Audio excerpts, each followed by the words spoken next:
Permítanme que haga una analogía entre los programas informáticos y las recetas de cocina. Hay muchos puntos en común entre un programa y una receta, con una lista de etapas que hay que seguir y reglas que determinan en qué momento se ha terminado o cómo dar marcha atrás, y al final se obtiene un cierto resultado. Si a usted le gusta cocinar, sin duda intercambia sus recetas con sus amigos, y tal vez tenga tendencia a modificarlas.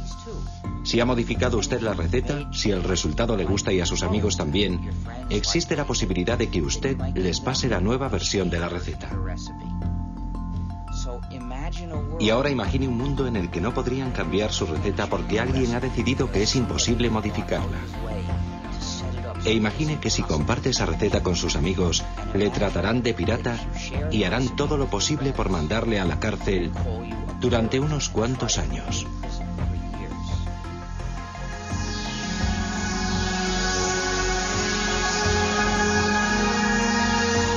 Código Linux.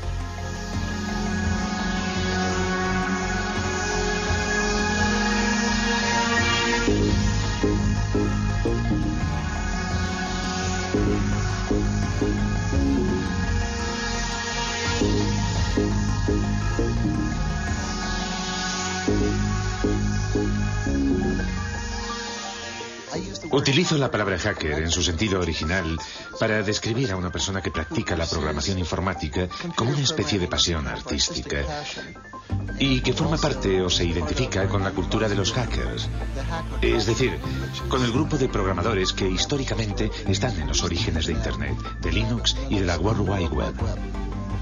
Hacker, qué palabra mágica. El rebelde de nuestra nueva era. En el principio era el ordenador, luego el ordenador personal y por fin apareció la red que ha conectado a todo el planeta y que recibe el nombre de Net. ¿Contra qué se rebelaron los famosos hackers? Para que nuestros ordenadores funcionen necesitan un sistema operativo. Nuestros hackers se negaron a que ciertas compañías, sobre todo Microsoft, desarrollasen sistemas operativos sin entregar al mismo tiempo los códigos de fabricación que permiten adaptar nuestro ordenador a nuestras propias necesidades. Entonces se pusieron a descifrar los códigos para repartirlos de forma gratuita a través de la red y ponerlos a disposición de todo el mundo. Así se inició esta nueva guerra postmoderna entre Bill Gates, jefe multimillonario de Microsoft, y algunos insolentes e impertinentes programadores que rechazan el sistema cerrado en el que quiere encerrarlos el magnate de la informática. Un pequeño genio de Finlandia lanzó a la red un nuevo sistema operativo para ordenadores y un ejército de programadores del mundo entero trabajó con él para hacer evolucionar y dar una salida a este sistema que compite de frente con Microsoft y que recibe el nombre de Linux. Linus Torvalds ha creado un sistema informático que ha cogido por sorpresa a toda la industria. Linux, un sistema operativo que hoy se utiliza en 8 millones de ordenadores del mundo entero. La revista Wired considera a este hombre joven como el nuevo chamán de Bin Minen y declara que su sistema operativo Linux es el producto más magnífico de Internet. El hecho de que Torvalds distribuya Linux de forma gratuita y revele su código fuente le ha convertido casi en un personaje de culto. Linus Torvalds, genio de la informática, sueña con derrotar a Bill Gates de Microsoft. ¿Será de verdad posible? Algunos dicen que Linus Torvalds ha realizado un milagro.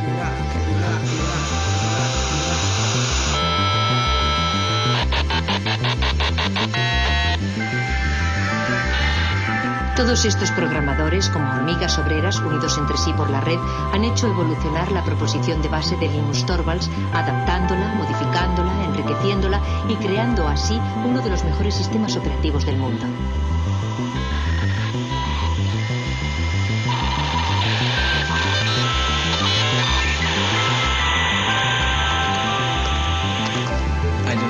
Yo no quería que ningún otro hiciese lo mismo que yo, que tratase de encontrar algo parecido a Linux. Me dije, tal vez otro estudiante de informática necesita un sistema operativo y de esta forma no arrancará de cero. No quería luchar contra los molinos de viento, no se trataba de Don Quijote contra el resto del mundo, buscando crear el mejor de los mundos posibles.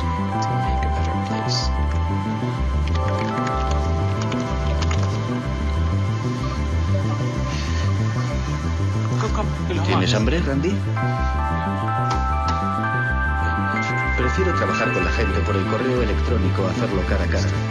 Cuando estás delante de una persona tiendes a entrar en todas las discusiones típicas de las reuniones y a perderte en detalles que sobre todo no deberían tener importancia.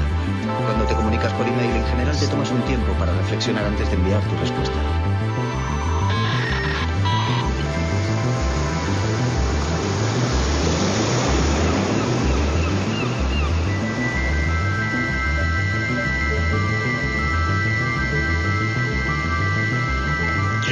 El simple hecho de que no estemos todos en la misma habitación no significa que no estemos juntos en el sentido social del término.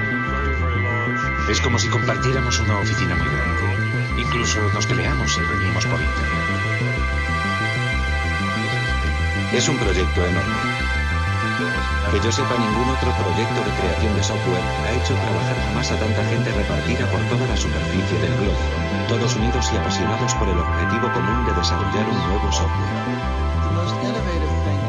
Lo más innovador de la comunidad Linux no es su código fuente, sino más bien toda la maquinaria social que se ha creado a su alrededor.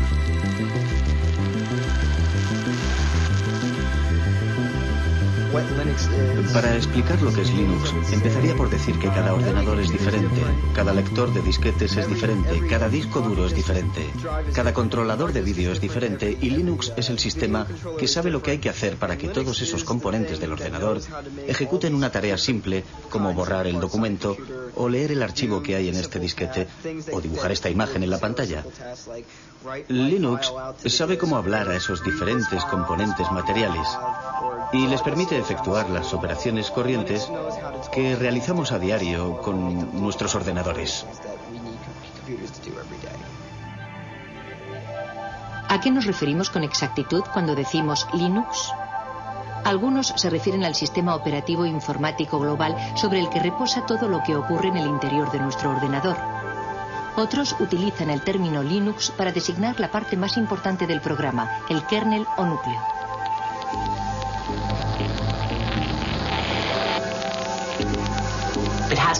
Hay que remontarse a la persona gracias a la que empezó todo, que utilizó Internet para crear una comunidad de individuos en la que todos tenían la sensación de que su contribución era válida. Y esa capacidad para fomentar la cooperación solo podía provenir de una persona educada en un país como Finlandia.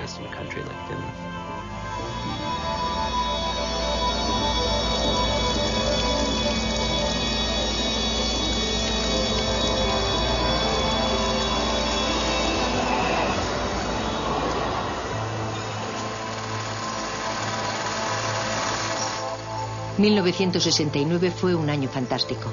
Los primeros pasos del hombre en la luna, el festival de Woodstock, el nacimiento de ARPANET, antepasado de Internet, los inicios de Unix, el sistema operativo de los grandes ordenadores, y el 28 de diciembre el nacimiento de Linus Torvalds.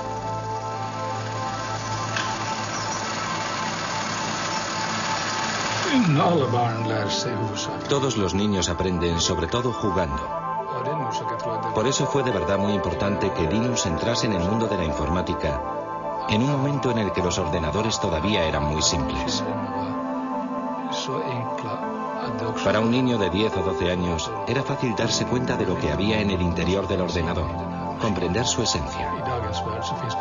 Para los niños y las niñas de hoy día es mucho más difícil comprender el mismo tipo de cosas, porque hay demasiados niveles y elementos complicados en los ordenadores actuales para que puedan adquirir el tipo de instinto y de comprensión que Linus adquirió a través del juego.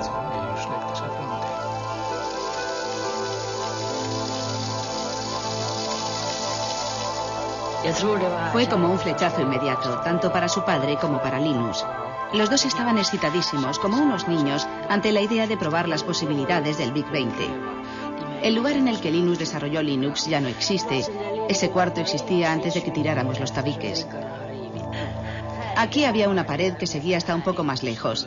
Y allí había otra pared. Más o menos aquí, donde hoy está el sofá, estaban la mesa de trabajo y los ordenadores de Linus.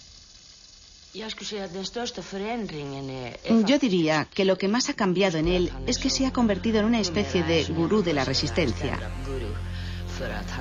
Sabe de verdad cómo cautivar a su público, lo que supone un cambio radical respecto a cómo era antes, porque era más bien tímido e introvertido. y por regla general nunca tenía iniciativas propias, sino que dependía más bien de lo que proponían sus amigos.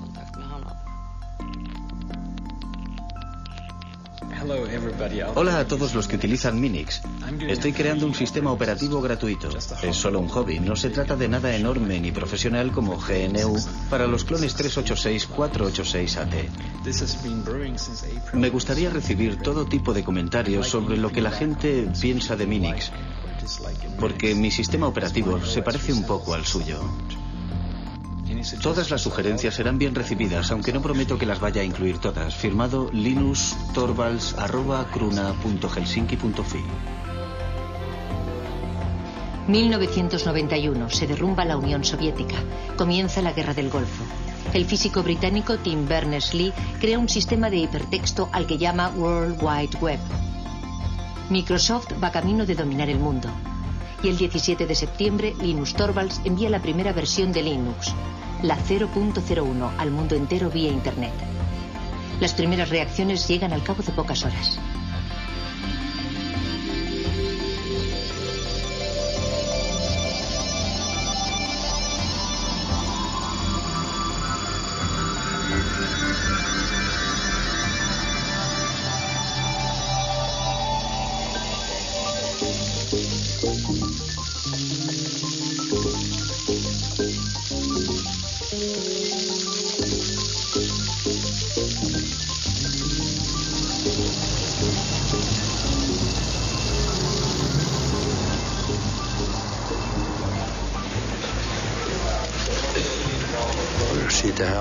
Empezamos a oír hablar de ese programa en la cafetería y decían que había empezado a ser distribuido por Internet.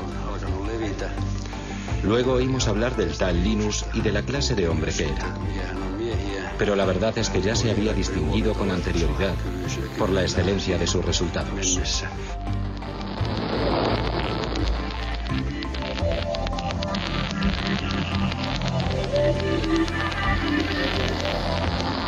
Linus Torvalds creó Linux a partir del sistema operativo Unix.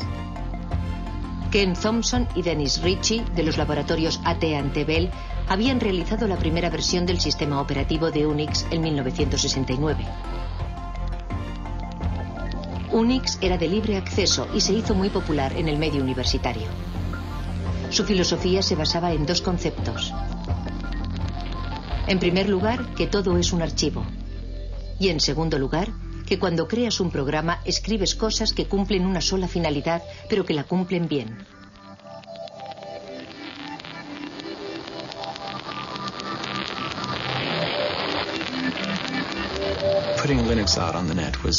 Nos pareció natural poner Linux en la red. Había muchas y buenas razones para ello. En especial el hecho de que era una buena idea hacer que Linux fuese accesible a otra gente que podría ponerlo a prueba y enviarme sus comentarios. De hecho, Linus podía elegir entre dos opciones. Podía distribuir Linux de forma gratuita o podía tratar de venderlo. Linux jamás se habría vuelto tan importante si Linus Torvalds hubiese tratado de obtener un beneficio comercial. Nadie lo hubiera comprado, habría sido una maniobra inútil. Ya llevamos aquí un montón de tiempo. La distribución de Linux está en su tercera generación. Nos costó mucho trabajo encontrar sitio para Linux. Sí. Al principio, Linus no quería distribuir Linux de forma gratuita y estuvo reflexionando durante mucho tiempo para decidir bajo qué copyright presentarlo. Luego, poco a poco, conseguí convencerle de que lo sacara bajo el copyright de GNU. Linuxin julkistamaan Linuxin GNU copyrightin alla. Especially as Sobre todo porque el programa de compilación que utilizaba había salido bajo la licencia GPL, así que acabé decidiendo que utilizaría también la licencia GPL. La licencia GPL fue fundada por la Free Software Foundation a mediados de los años 80. Esta fundación especifica que si uno cambia o modifica el código, debe poner sus cambios y mejoras a disposición de todo el mundo, de forma gratuita. La licencia GPL tenía como objetivo impedir que alguien se apropiase del monopolio de una nueva tecnología importante. Pienso que el momento era bueno. Creo que un año antes no habría podido funcionar. Y un año más tarde, cualquier otro habría sacado algo parecido. Internet todavía no había calado de verdad entre el gran público. Aunque sí había calado hondo en las redes universitarias. Yo había escrito un programa de lista de correo utilizando el lenguaje de programación C. Tenía que desarrollarlo y añadirle funciones, porque muy pronto hubo miles de personas interesadas en él. Me llevé una sorpresa enorme de que las cosas funcionaran en progresión geométrica. 1 millar de usuarios se transformaba al día siguiente en 2000 y al otro día ya tenías 4000 usuarios. Sin Internet, el desarrollo de Linux habría sido como querer jugar al ajedrez por correo.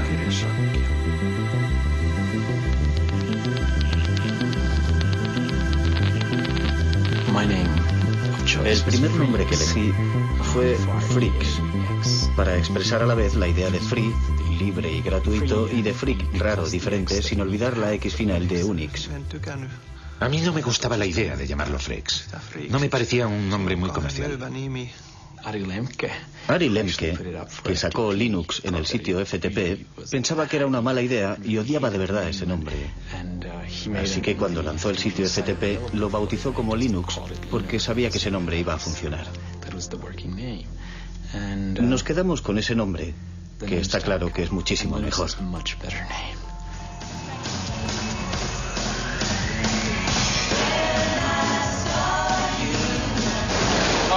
Vaya, hoy parece que tenemos un buen montón de geeks y nerds entre nosotros.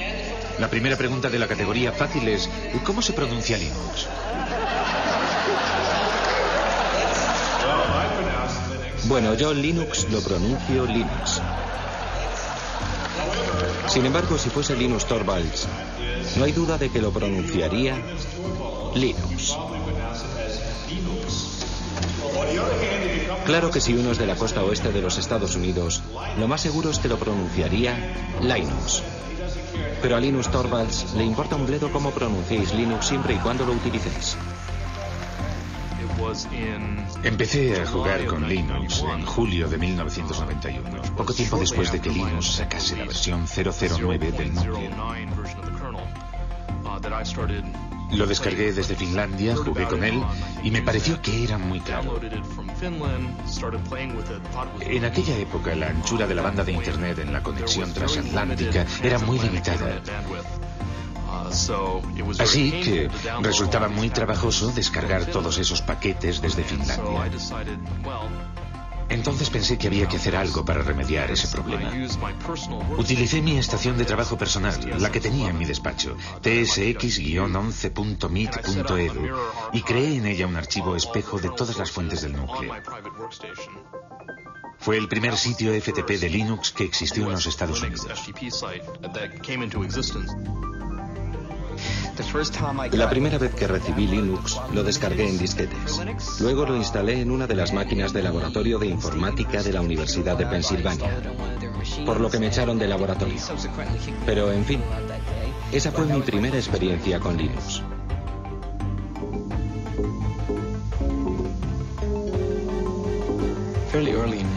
Bastante pronto, en 1992, cuando había 50 o 100 usuarios, me di cuenta de que ya no conocía a nadie. Ya no se trataba solo de mí y de algunos amigos, sino que éramos yo y alrededor de 200 personas más, que yo no tenía ni la menor idea de quiénes eran, dónde vivían ni lo que hacían con el sistema, y eso supuso un gran paso.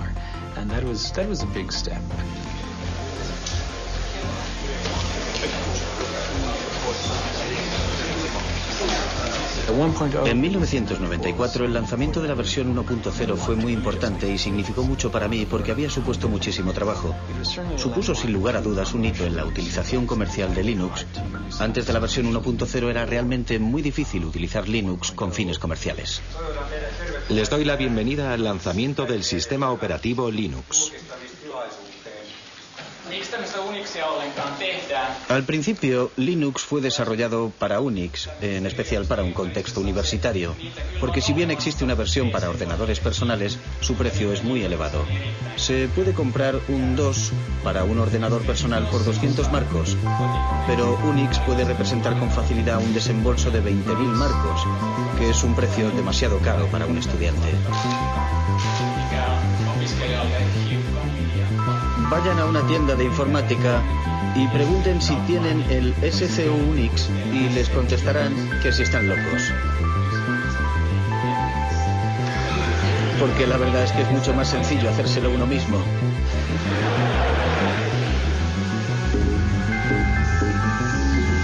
El proceso de desarrollo de Linux es extraño. No se basa en ninguna jerarquía aparente. Todo el mundo puede dar sus sugerencias para cambiar el código. Pero hay una persona que dirige, que toma las grandes decisiones y que selecciona las mejores ideas. Linus, el dictador benévolo.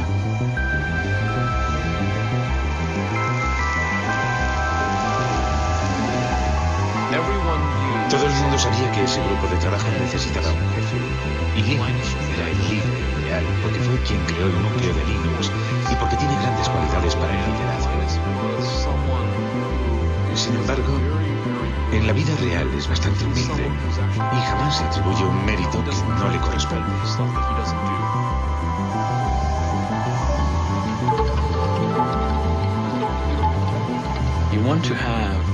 Yo quería que cientos, miles de personas trabajaran en el núcleo al mismo tiempo, pero no quería que se pelearan y se pisaran los unos a los otros, porque en ese caso pierdes mucho tiempo resolviendo los conflictos y te ves metido todo el rato en discusiones acaloradas. Al principio me parecía conveniente presidir esa jerarquía y que los demás fueran como mis lugartenientes, pero las cosas han cambiado. Ahora se trata más bien de una web of trust, de una red de confianzas en la que yo tengo personas en las que confío, que a su vez confían en otras personas.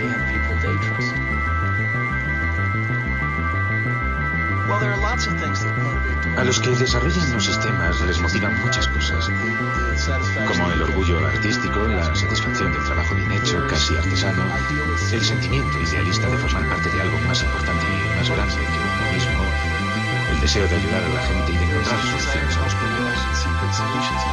Y la falta de remuneración, en la mayor parte de los casos, esa gente busca sobre todo forjarse una cierta reputación entre sus colegas.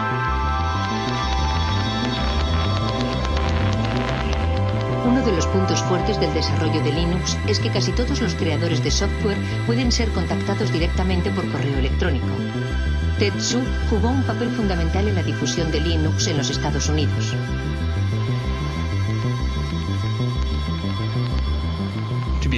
Para ser sincero, es muy fácil decir, si nosotros tomáramos las decisiones, no haríamos esas cosas, pero no recibiríamos todos esos emails diciendo, por favor, quisiera esa nueva función. De modo que no sé lo que haría si de verdad estuviese a cargo de todo. Dave Miller estudia los cambios que los programadores desean aportar al kernel, al núcleo del sistema.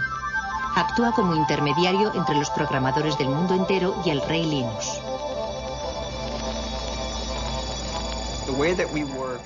Nuestra forma de trabajar es la siguiente. Puedes hablar durante todo el día de una gran idea o de una solución genial, pero tienes que proponernos algo. Enséñame algo concreto, envíame un fragmento de código, algo tangible, que yo mismo pueda probar para hacerme una idea de qué se trata, en vez de pasarte el día entero hablando del asunto de forma abstracta. Alan Cox, un hacker renacentista, es el colaborador más cercano de Linus, su mano derecha.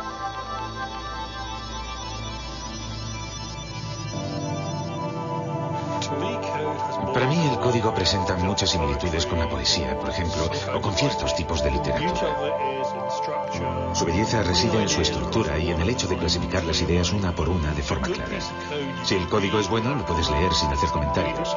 Comprendes de inmediato por qué ha sido escrito y lo elegante que es.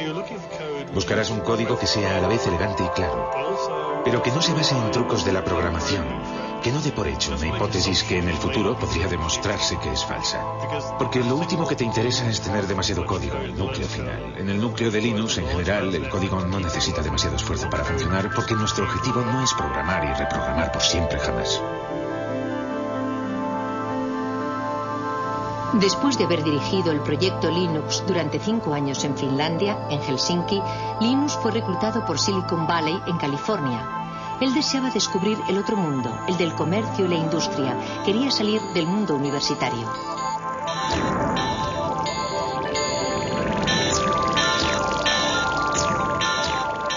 Usted es una figura poco ortodoxa dentro del universo de Silicon Valley. ¿Qué van a hacer con usted? ¿No corre el riesgo de dejarse llevar por el aspecto comercial y enloquecido del lugar?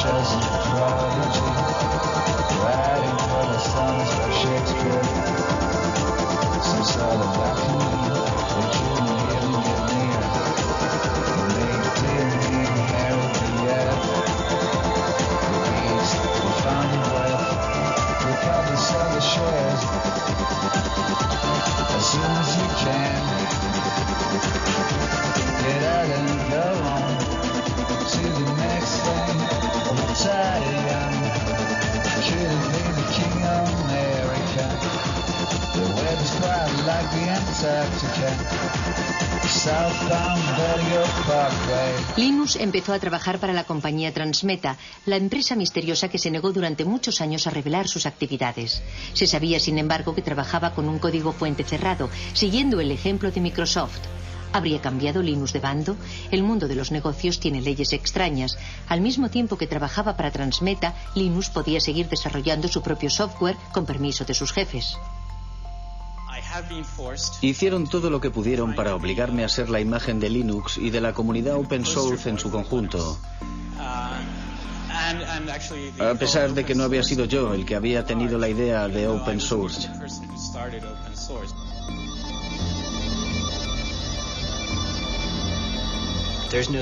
Nadie representa él solo toda la historia y no hay un solo punto de partida. Es como el bambú, que no se sabe dónde empieza y dónde termina. En mi opinión, este movimiento no tiene nada de nuevo. Anda flotando por ahí desde hace bastante tiempo. Recuerden la actitud general que teníamos en los años 70 respecto a Unix. Aunque técnicamente no se trataba de un código fuente abierto y no era gratuito. Necesitábamos a toda costa obtener la licencia de AT&T, pero en aquella época no suponía un problema porque por regla general se podían compartir las cosas de forma gratuita y libre. Cuando utilizas un programa, por regla general utiliza su forma ejecutable, es decir, una serie de ceros y de unos. Nadie es capaz de encontrar un sentido a esas cifras. Solo el ordenador las comprende. Para eso es para lo que sirven los ordenadores. Esas cifras son la forma del programa que puede comprender el ordenador. Pero para los seres humanos resulta muy difícil saber lo que significan. Cuando desarrollamos un software, lo programamos bajo la forma de código fuente. El código fuente es una especie de álgebra. Es la forma de entenderlo si eres programador. Suele haber una cantidad enorme de comentarios y de explicaciones incluidas en el código fuente para ayudar a que la gente comprenda el programa. Si solo tienes los ejecutables, es decir, lo que te proporciona Microsoft, aunque tuvieras incluso la posibilidad de introducirles cambios, no sabrías nunca qué modificaciones introducir. Es demasiado difícil. Para poder modificar un software y hacerlo más práctico y más fácil de usar, debes disponer del código fuente. Si observas de verdad el proyecto, como ya he dicho otras veces, verás que Linus desarrolló el kernel, el núcleo, pero no la totalidad del sistema. Pienso que lo más interesante de este asunto es el hecho de que Richard Stallman iniciase el movimiento. ¿Han oído hablar de Richard Stallman? Él quería que todo el mundo tuviera derecho a utilizar los softwares y a copiarlos sin infringir la ley, para hacerles cambios, para distribuirlos y para mejorarlos. Él quería dar derechos a la gente. Había decidido aniquilar el capitalismo americano corrompido de la industria informática. Y dimitió de su puesto de trabajo, pero siguió programando.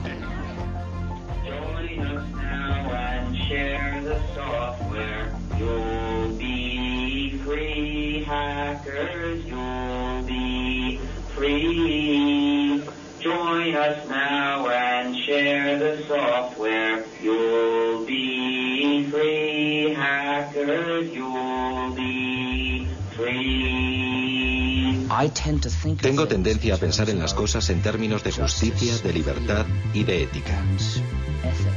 Lancé la idea en noviembre de 1983, pero todo comenzó en enero de 1984, cuando dimití de mi puesto en el MIT para empezar a desarrollar un sistema operativo gratuito, al que bauticé con el nombre de GNU. Esto es GNU y esto es GPL, General Public License. Evidentemente el núcleo se encuentra bajo GPL.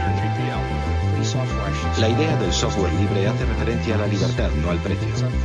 Es una lástima que en inglés la palabra free sea ambigua y tenga significados diferentes. Puede significar gratuito, pero también libre. Y yo prefiero pensar en libertad de expresión que en cerveza gratis.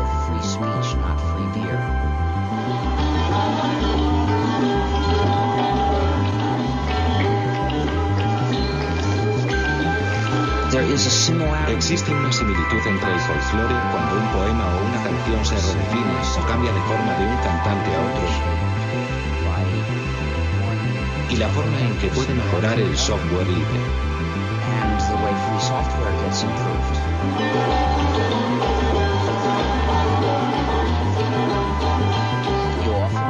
A menudo el software libre es desarrollado por un grupo de personas que no incluye a ninguno de los que lo desarrollaron al principio.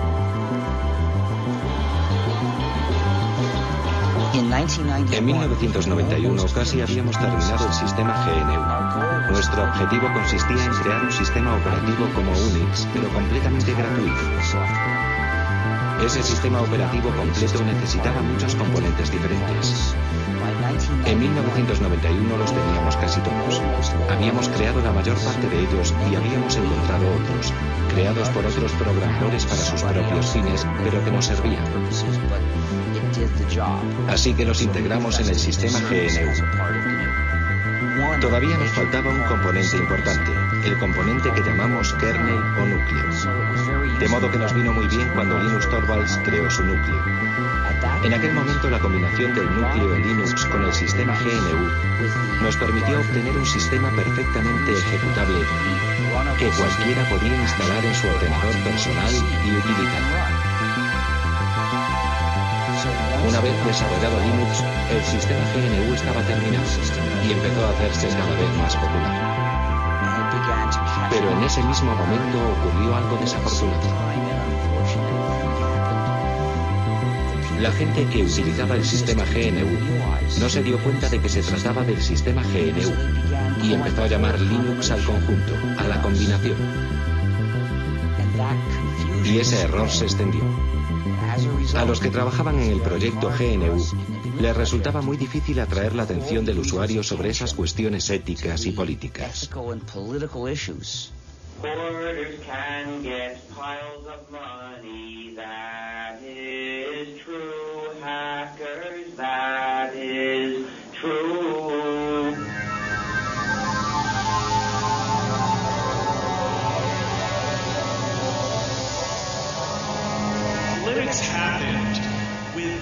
Linux nació sin la ayuda de ricos inversores, incluso a pesar de esa ayuda.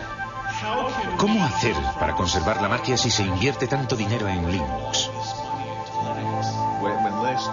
Cuando Linux se empezó a comercializar, la gente dijo: no queremos guardar nuestro pequeño proyecto para nosotros solos, y nadie debe ganar dinero con él. Me parece muy bien, pero en el mundo real la gente utiliza las cosas para ganar dinero. Los Estados Unidos son una sociedad capitalista. Europa es una sociedad capitalista. Para que las empresas puedan empezar a utilizar Linux, necesitan tratar con alguien que sea capaz de proporcionarles la ayuda que esperan, que les venda el material, ese tipo de cosas.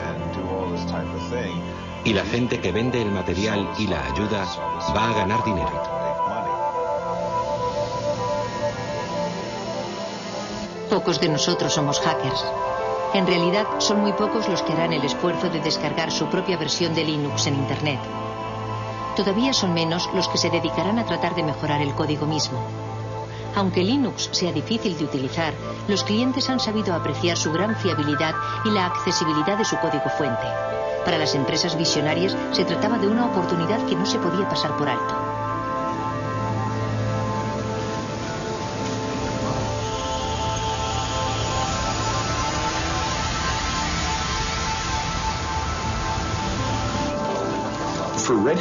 En realidad, Red Hat no buscaba un sistema operativo mejor que Microsoft o que Sun Microsystems.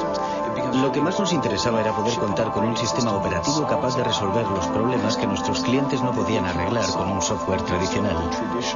Nos dimos cuenta de lo que estábamos haciendo. Desarrollábamos una tecnología y luego entregábamos el código al público. ¿Cómo entonces íbamos a ganar dinero?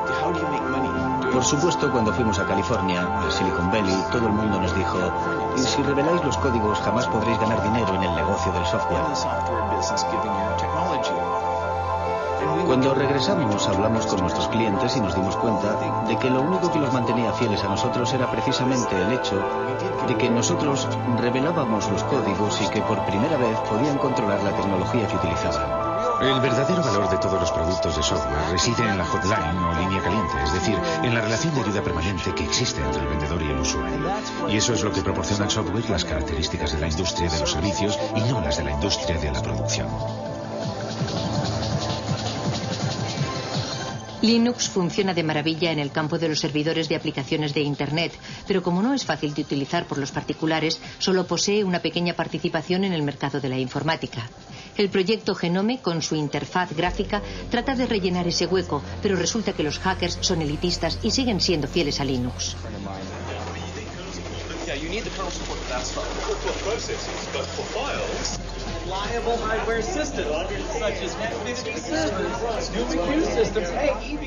Miren quién está ahí. Es un pingüino. Hola, pingüino. Vaya, pero si es Tax. Hola, Tax. El trabajo de Linus Torvalds crea todavía más millonarios y billonarios y le está haciendo salir canas al hombre que de lejos es el más rico del mundo, Bill Gates. Microsoft utiliza un modelo muy tradicional. Producen un código fuente cerrado, lo meten en un CD y lo venden. Ellos se ocupan de todo el trabajo de desarrollo de los sistemas y todos los beneficios son para ellos. Una vez que has entrado en este negocio es muy difícil cambiar de cultura, como por ejemplo orientarse hacia un negocio de cooperación en el que los programas se utilicen para revelar el código. Es muy fácil ganar dinero con los productos cuyo código está cerrado, tengas o no una gran participación en el mercado. Por ejemplo, ahora mismo Microsoft no se siente de verdad incentivado a abrir su código, no le interesa. Pero pienso que Microsoft se verá obligado a hacerlo aunque a regañadientes. A las compañías les interesa seguir siendo propietarias de ciertos algoritmos. Por ejemplo, ciertas empresas han trabajado muchísimo en los algoritmos de compresión, en especial para el streaming multimedia, y no quieren que la gente sepa cómo lo han hecho porque es justo ahí donde reside el valor de su producto.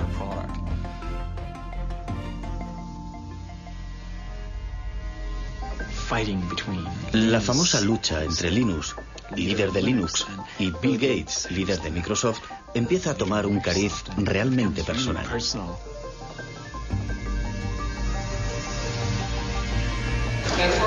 Una pregunta de la categoría rarezas.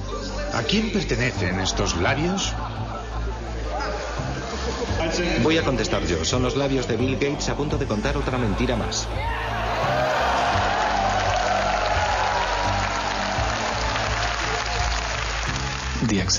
La aceptación de Linux se ha visto muy favorecida por el hecho de que la gente sabía de su existencia por la prensa. El aspecto David contra Goliat de la historia nos ayudó un poco. Aunque en realidad eso no sea cierto del todo. La gente espera de los demás que sean amables y hagan bien las cosas. Yo no pienso que eso sea cierto ni que deba serlo. El poder de Linux es que, aunque no te ayude nadie, siempre podrás disponer de tu propia copia de Linux. Y la posibilidad de hacer con ella lo que te dé la gana. Quiero evitar convertirme en el político de Linux. Quiero que todo el mundo piense que soy un buen tipo y que soy una persona que no hace trampas. Linus, una última pregunta. Yo soy de la India. ¿Hay muchos indios que contribuyan al desarrollo del núcleo? No, no hay muchos. ¿Qué mensaje le gustaría mandarles para que sean cada vez más los que se unan a su proyecto? En mi opinión es solo un problema de infraestructuras. No siempre tienen acceso a Internet o disponen solo de una conexión muy lenta. Y pienso que la gente quizás no está acostumbrada a ese tipo de colaboración por Internet y se pone un poco nerviosa. ¿Tienen un mensaje para motivarles, para hacer que vengan más programadores? No conozco los problemas de la India, pero sin duda existirán problemas locales que solo los indios pueden resolver. Problemas que al continente americano no le importan en absoluto. En mi opinión resulta muy estimulante cuando alguien dice: yo puedo resolver ese problema, puedo crear mi propia versión de Linux que me convendrá mucho más. ¿Entendido? Y eso vale para un indio o para cualquiera. Eso es lo que debe motivar a la gente, aunque por otro lado diga lo que diga yo, no tienen por qué hacerme caso. Linux, solo un momento. Muchas gracias. Gracias a usted. La próxima vez que visite la India, Lo intentaré, pero debería pasar unas largas vacaciones. Trabajo para una revista holandesa. ¿Piensa ir a los Países Bajos?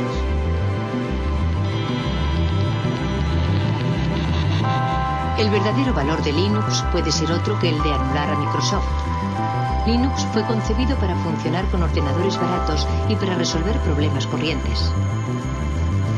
Si uno no tiene bastante dinero, representa una verdadera alternativa totalmente gratuita. El proyecto Linux empezó en Europa y en los Estados Unidos, pero hoy día el software libre permite encontrar siempre nuevos programadores, procedentes incluso de países en los que la informática está dando todavía sus primeros pasos.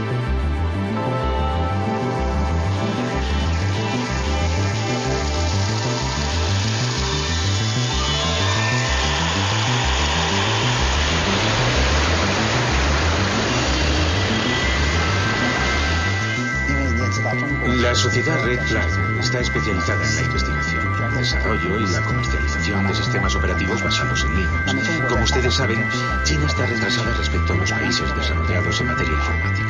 La diferencia es muy grande y estamos tratando de salvarla lo más deprisa posible.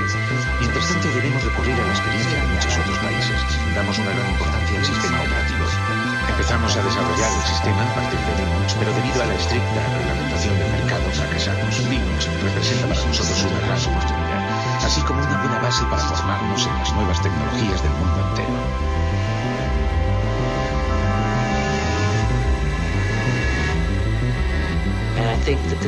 Es la mayor transferencia de riqueza que se haya visto jamás entre lo que llamamos el norte industrializado, Europa y Estados Unidos, y el tercer mundo.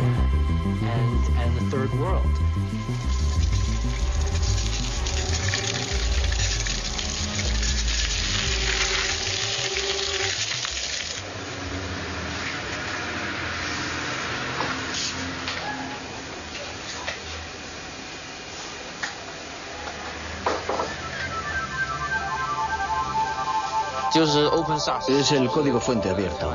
Pienso que es muy importante para mucha gente. Me gusta la filosofía y me gusta analizar las cosas desde el ángulo de la filosofía. Pienso que los códigos abiertos están de acuerdo con el espíritu de la ciencia, es decir, el espíritu de acceso libre y sin restricciones a la información. Nada debería estar oculto.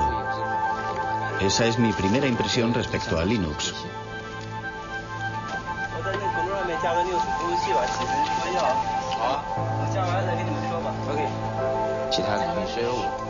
Ese espíritu se podría extender a otros campos. Nunca he pensado que debiera aplicarse únicamente al campo de la informática.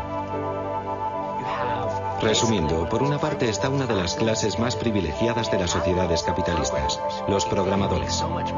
Pueden ganar tanto dinero con la programación que tienen tiempo libre para dedicarse a sus aficiones. Los programadores como Alan Cox pueden imponer su precio. Son las personas que se encuentran en el vértice de la pirámide, que transfieren su propiedad intelectual, que supone una riqueza enorme, hacia los países pobres. Es el socialismo en acción, aunque a los liberales les horrorice que se mencione siquiera.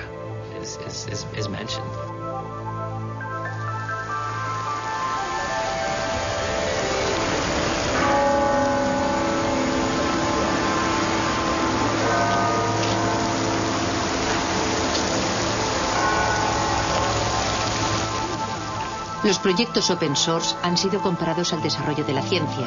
La ciencia en sí misma no da dinero. Son las aplicaciones industriales de las investigaciones las que crean riqueza. Para los hackers, partidarios de la open source, el desarrollo de Linux ha sido siempre un proyecto voluntario de tipo científico, un auténtico hobby. Los expertos más valiosos de Linux acabaron por ser contratados por otras compañías. En 1999, durante el auge de la economía de la red y de los negocios electrónicos, algunas empresas Linux cotizaron en bolsa. Wall Street anunció que las acciones de Linux alcanzaron valores récord. Por supuesto, la situación no duró, pero durante un cierto tiempo algunos hackers de Linux fueron increíblemente ricos, al menos sobre el papel.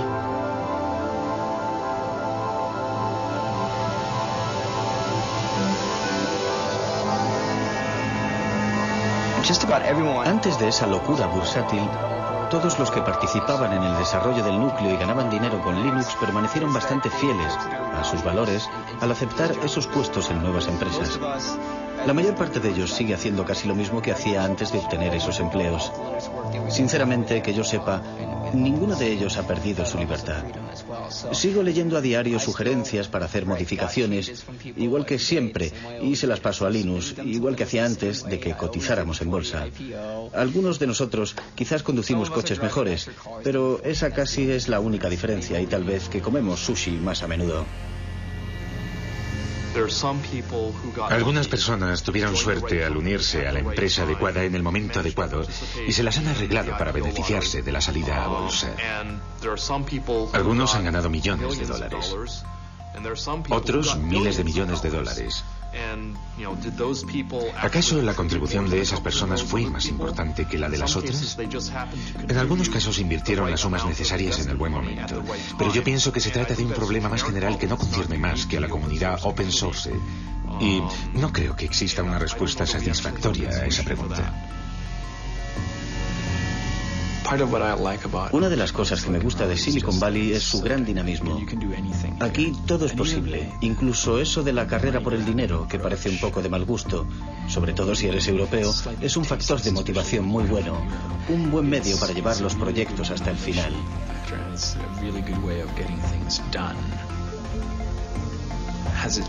¿Me ha hecho cambiar el hecho de vivir aquí? Supongo que sí.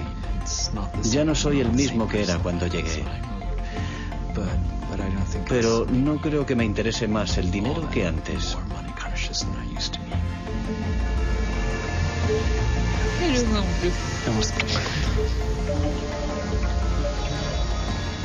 El 11 de septiembre de 2001 trastornó nuestro mundo. Los atentados suicidas de Nueva York asestaron un golpe terrible a la economía, lo mismo que al mundo de la informática. ¿Qué quedará del fenómeno Linux? Hoy día, fragmentos enteros del famoso código Linux forman parte, sin que nosotros lo sepamos, de nuestra vida cotidiana.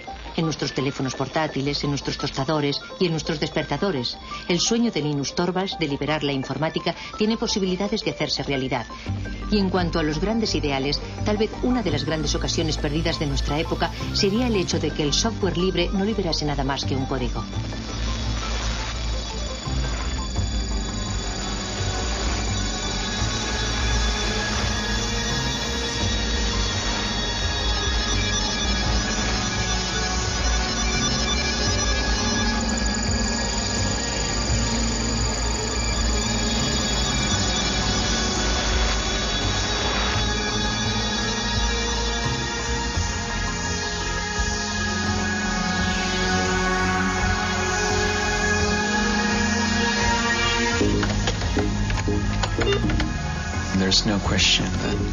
La cuestión no es saber si los progresos tecnológicos dejarán anticuado a Linux en un momento determinado.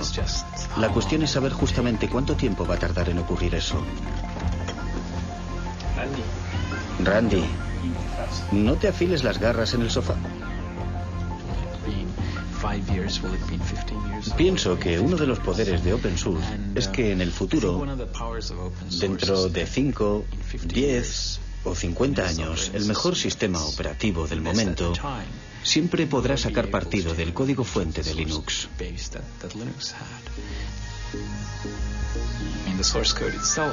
En cierta medida, el código fuente es la memoria de Linux y la gente siempre lo podrá usar como una especie de referencia. Pero hay otra cosa.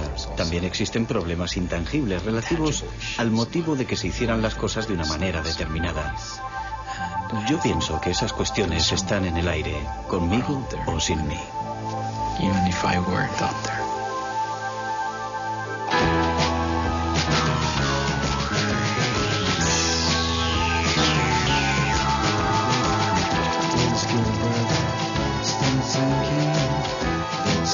use for printing, and the big value prints will get people thinking.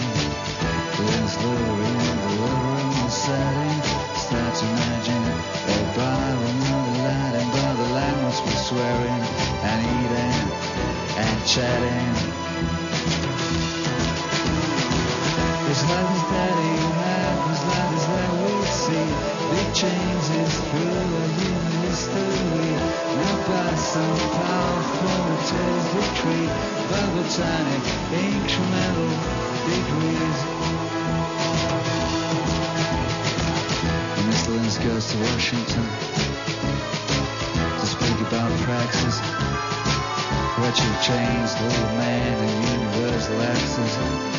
Linz against the liar with nothing else to fill, but sling a little stone in the face of a bill. But Linz Jefferson's give the strings that lose, and it changes the way the world plays the blues. This life is that